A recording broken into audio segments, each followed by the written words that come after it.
बिस्मिल्लाहिर्रहमानिर्रहीम। अस्सलामुअलैकुम। मेरा नाम है इमरान और मैं हूं बिल्डिंग कॉन्ट्रैक्टर। तो आज का हमारा टॉपिक है दीवार का प्लस्तर कैसे करते हैं और दीवार का प्लस्तर करने का सही तरीका क्या होता है। तो जो तरीका इस वीडियो में बताया गया है, अगर आप उस तरीके के मुताबिक दीवार का प्लस्तर करते हैं, एक तो प्लस्तर की मजबूती डबल होगी और दूसरा प्लस्तर में कभी भी क्रैक्स नहीं आएंगे और प्लस्तर कभी भी दीवार से नहीं उतरेगा। तो वीडियो को शुरू करने से पहले मेरी आप दोस्तों से गुजारिश है, वीडियो को लाइक और शेयर कर दें। चैनल पर नए तो चैनल को ज़रूर सब्सक्राइब कर लें और बेल आइकन का बटन ज़रूर दबा लें ताकि नई वीडियो का नोटिफिकेशन आप दोस्तों को सबसे पहले मिले। तो चलें वीडियो को शुरू करते हैं। हर बंदे की ये ख्वाहिश होती है कि उसका घर जो है वो बहुत ही खूबसूरत, अच्छा और मजबूत बने, लेकिन कुछ दोस्त जब घर बनाना शुरू करते हैं तो उन्हें पता नहीं होता और कुछ मेरे भाई क्या करते हैं, वो सारा काम ठेकेदार पर छोड़ देते हैं जिनको उन्होंने ठेका दिया होता है। चाहे वो इंजीनियर हो, चाहे वो ठेकेदार हो, चाहे उनका काम लेबर रेट पे हो, चाहे उनका काम विद मटेरियल हो, वो ख्याल नहीं करते और काम को चेक नहीं करते, काम पर तवज्जो नहीं देते। तो उसी वजह से वो अपने घर का काम ख़राब करवा लेते हैं। देखें, अगर आप चुनाई का काम करें या प्लस्तर का काम करें, अगर आप प्लस्तर का काम करें तो प्लस्तर में भी आपका मटेरियल उतना ही लगना है और आपका खर्चा भी उतना ही होना है, यानी रेत और सीमेंट वही लगना है और आपका लेबर का खर्चा जो है वो भी वही आना है। तो अगर आप काम को चेक करते हैं तो आपका काम अच्छा, खूबसूरत और मजबूत होगा। अगर आप काम को चेक नहीं करेंगे तो आपका काम अच्छा नहीं होगा और मजबूत भी नहीं होगा। तो इसलिए आपने इन बातों का ख्याल रखना है ताकि आपके घर के प्लस्तर की लाइफ भी डबल हो और प्लस्तर सीधा और खूबसूरत भी हो और उसमें कभी भी क्रैक ना आए और ना ही वो दीवारों से गिरे। पहला काम होता है पानी लगाने का। आपने जिस भी जगह को प्लस्तर करना है, अच्छी तरह से उस जगह को पानी लगाना है, अच्छी तरह से उस जगह को तर करना है, फिर आपने प्लस्तर करना है। एक बात आप अपने ज़हन नशीन कर लें, जो दीवार अच्छी तरह से पानी लगाकर यानी कि तर करके प्लस्तर की जाती है, उसकी मजबूती खुश्क दीवार से कहीं ज़्यादा होती है। यानी एक दीवार आप खुश्क प्लस्तर करते हैं, उसको अच्छी तरह से पानी लगाकर नहीं प्लस्तर करते, और दूसरी दीवार जो है वो आप अच्छी तरह से पानी लगाकर प्लस्तर करते हैं। जो दीवार आप पानी लगाकर प्लस्तर करेंगे, एक तो उसका प्लस्तर जो है वो बहुत ही खूबसूरत नज़र आएगा और उसकी मजबूती जो है वो भी डबल होगी। तो इसलिए आपने जिस जगह भी प्लस्तर करना है, दीवार को प्लस्तर करना है, छत को प्लस्तर करना है, चाहे आपने पिलरों को प्लस्तर करना है, जिस भी जगह का प्लस्तर करना है उसको अच्छी तरह से पानी लगाकर प्लस्तर करना है। तो अच्छी तरह से पानी लगाने के बाद फिर आपने सीमेंट में पानी को मिक्स करना है और इतना नरम कर लेना है। पानी में सीमेंट को मिक्स करके फिर आपने प्लस्तर करने से पहले दीवार हो या छत हो या पिलर हो या किसी भी जगह का आपने प्लस्तर करना है, उस जगह पर आपने सीमेंट में पानी मिक्स करके प्लस्तर करने से पहले उस जगह को लगाना है।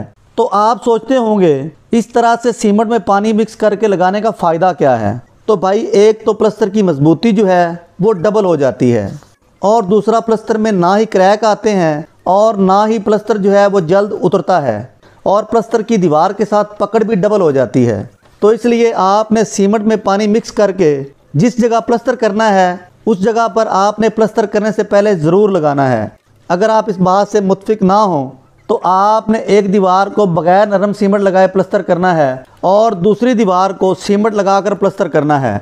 फिर आपने देखना है कि कौन सी दीवार की मजबूती और पायदारी ज़्यादा है और किस दीवार का प्लस्तर ज़्यादा देर पा और मजबूत है। तो इसलिए आपने प्लस्तर करने से पहले खाली सीमेंट नरम करके ज़रूर लगाना है। फिर आपने प्लस्तर के लिए सीमेंट और रेत को मिक्स करना है। दीवारों के प्लस्तर के लिए सीमेंट और रेत मिक्सिंग 1:5 के हिसाब से होती है। एक हिस्सा सीमेंट का हो और 5 हिस्से आपने उसमें रेत के शामिल करने हैं। चाहे आपने बैग के हिसाब से सीमेंट में रेत को मिक्स करना है या क्यूबिक फुट के हिसाब से सीमेंट में रेत को मिक्स करना है या तगारियों के हिसाब से आपने सीमेंट और रेत को मिक्स करना है। तो आपने दीवारों के प्लस्तर के लिए सीमेंट और रेत मिक्सिंग जो है 1:5 के हिसाब से रखनी है। प्लस्तर करने के लिए आपने जो मसाला तैयार करना है, आपने उस मसाले को 3 दफ़ा ज़रूर कल्टी करना है, यानी 3 दफ़ा ज़रूर मिक्स करना है। प्लस्तर का मसाला बनाते वक्त आपने लेबर का ध्यान रखना है। प्लस्तर का मसाला आपने 3 दफ़ा ज़रूर कल्टी करवाना है, यानी 3 दफ़ा ज़रूर मिक्स करवाना है। 3 दफ़ा मिक्स करने से मसाला जो है वो अच्छी तरह से मिक्स होगा। जितना सही सीमेंट और रेत मिक्स करके प्लस्तर करेंगे उतनी ही प्लस्तर की मजबूती ज़्यादा होगी। और एक ज़रूरी बात मैं आप दोस्तों के साथ शेयर कर दूं, प्लास्टर के लिए जो आपने मसाला तैयार करना है उसको आपने मिक्स करने के बाद छानना ज़रूर लगाना है, यानी छानने का इस्तेमाल ज़रूर करना है, यानी कि उसको छान कर आपने प्लास्टर करना है। तो आप सोचते होंगे छानना लगाने का क्या फ़ायदा है, छानना क्यों लगाना ज़रूरी है। एक तो छानना लगाने से मसाला अच्छी तरह से मिक्स होगा और दूसरा रेत में मौजूद जो कचरा होता है वो भी निकल जाएगा। जब रेत का कचरा निकल जाएगा तो मिस्त्री को प्लास्टर करने में बहुत आसानी होगी। तो इसलिए आपने प्लास्टर के मसाले के लिए छानने का इस्तेमाल ज़रूर करना है। मसाला तैयार करने के बाद फिर आपने दीवार पर छाप लगानी है। इस तरह से मेसन दीवार पर मसाला लगा रहा है, इसको छाप लगाना बोलते हैं। छाप लगाने के बाद फिर आपने अच्छी तरह से प्रेस करना है। अच्छी तरह से प्रेस करने के बाद फिर आपने चपटी लेनी है, चाहे वो चपटी लकड़ी की हो या लोहे की हो। इस तरह से आपने मसाले को एक साइड से सीधा करना है। एक बात का आपने ज़रूर ख्याल रखना है, आपके पास गाज या चपटी लकड़ी की हो या लोहे की हो, वो बिल्कुल सीधी होनी चाहिए। मेसन जिससे प्लास्टर का मसाला सीधा कर रहा है इसको मुख्तलिफ नामों से पुकारा जाता है। किसी जगह पर इसको चपटी बोलते हैं और किसी जगह पर इसको गज बोलते हैं और किसी जगह पर इसको राड बोलते हैं। आप चाहे जिस भी नाम से पुकारते हों, आपने प्लास्टर करने से पहले इसको ज़रूर चेक करना है कि गज या चपटी बिल्कुल सीधी है या नहीं है। अगर आपके पास गज या चपटी सीधी होगी तो प्लास्टर सीधा होगा। जितना प्लास्टर सीधा होगा उतनी ही आपकी पेंट की बचत होगी और प्लास्टर खूबसूरत भी नज़र आएगा।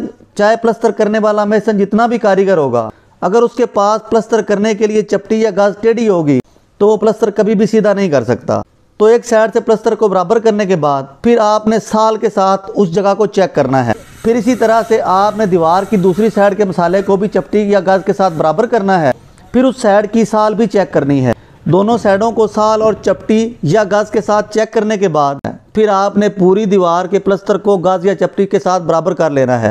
एक और बात, आपने अच्छी तरह से चपटी या गाज के साथ बराबर करना है। जितना आप सही तरीके से प्लास्टर को चपटी या गाज के साथ बराबर करेंगे प्लास्टर उतना ही सीधा होगा। तो गाज या चपटी के साथ प्लास्टर को बराबर करने के बाद फिर आपने लकड़ी के बड़े गिरमाले के साथ प्लास्टर को साफ करना है। जिस तरह से मेसन प्लास्टर को साफ कर रहा है बिल्कुल इसी तरह से आपने प्लास्टर को साफ करना है। एक और बात मैं आप दोस्तों के साथ शेयर कर दूं, प्लास्टर आपने हमेशा लकड़ी के औजारों के साथ करवाना है, क्योंकि लकड़ी के औजार जो होते हैं उनके साथ प्लास्टर साफ और सीधा होता है।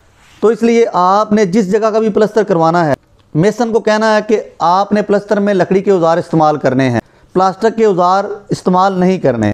प्लास्टर को साफ़ करने के बाद फिर आपने छोटी लकड़ी की गिरमाली के साथ प्लास्टर को अच्छी तरह से साफ़ कर लेना है।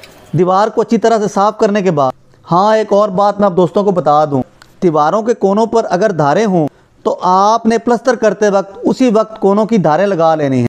एक तो धारों की मजबूती बढ़ जाती है और दूसरा वो प्लास्टर के साथ एक जान हो जाती हैं और दूसरा धार और प्लास्टर में जोड़ भी नज़र नहीं आता और मिस्त्री का टाइम भी काफ़ी बच जाता है और प्लास्टर की खूबसूरती भी बढ़ जाती है।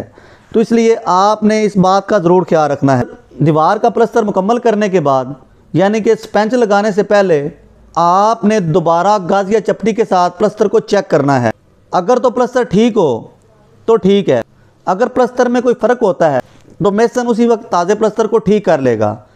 हमेशा आपने ताज़े प्लास्टर को चेक करना है, चाहे आपने चपटी या गाज के साथ चेक करना है या आपने साल के साथ प्लास्टर को चेक करना है। हमेशा ताज़े प्लास्टर को चेक करना है ताकि मेसन उसी वक्त प्लास्टर को ठीक कर ले। मिसाल के तौर पर अगर आप खुश्क प्लास्टर को चेक करते हैं और प्लास्टर में फ़र्क होता है तो आपके पास उस मसले का कोई हल नहीं होता। या तो ये हो सकता है कि आप पूरी दीवार का प्लास्टर उतारें और दोबारा उस दीवार को प्लास्टर करें और फिर आप उस प्लास्टर को ठीक कर सकते हैं, वरना नहीं। अगर आप एक पूरी दीवार का प्लास्टर उतारते हैं और दोबारा उस दीवार को प्लास्टर करते हैं जिससे आपका काफ़ी नुकसान होगा। एक तो लेबर का खर्चा आपको पड़ेगा, दूसरा आपका मटेरियल भी वेस्ट होगा। तो इसलिए आपने हमेशा ताज़े प्लास्टर को ही चेक करना है। प्लास्टर को चपटी, गाज या साल के साथ चेक करने के बाद फिर आपने फोम के साथ प्लास्टर को अच्छी तरह से साफ़ कर लेना है। आपने हमेशा अपने घर का प्लास्टर इस वीडियो में बताए गए तरीके के मुताबिक करना है ताकि आपका पैसा बर्बाद ना हो और आपके घर का प्लास्टर सीधा, साफ़ और खूबसूरत नज़र आए। तो आज की वीडियो आप दोस्तों को कैसी लगी है कमेंट बॉक्स में ज़रूर बताइएगा। तो मिलते हैं अगली नई वीडियो में, तब तक इजाज़त दें। अल्लाह हाफिज़।